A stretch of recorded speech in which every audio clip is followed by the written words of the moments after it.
Opo, ang kalusugang pangkalahatan po kasi ay naglalayon ng mas malawak, no, mas komprehensibo na mga benefits, no, sa health services na Opo. sasagot ng PhilHealth.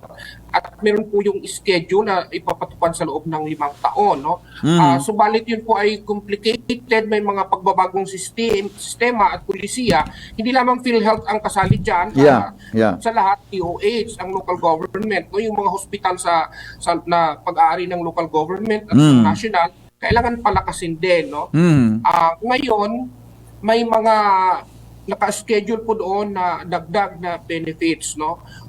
Pero nais ko pong i-assure sa lahat, no, na lahat po ng kasalukuyang benefits na ipinagkakaloob ng PhilHealth ay hindi po maaapektuhan sa pag-suspend ng increase, no. So tuloy-tuloy pa rin po ang kasalukuyang benefits, no, katulad ng karaniwang pagpapakonfine ay sasagutin pa rin po ng PhilHealth yun. Ang tawag po namin yan ay all case rate. Yung sa benefits po sa mga malalala at malubhang sakit, katulad ng cancer, no, operasyon sa puso, at sa leukemia for children.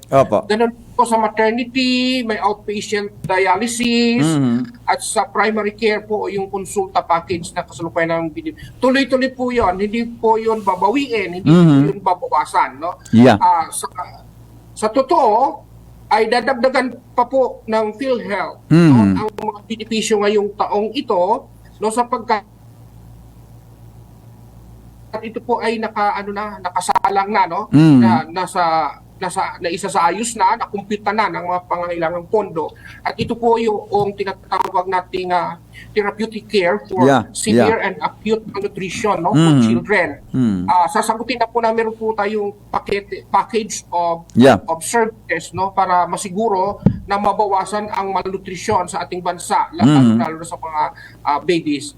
At ang pangalawa po ay ito pong package for mental health services ay ipapatupad po natin ngayong 2023 despite the suspension of the increase, no.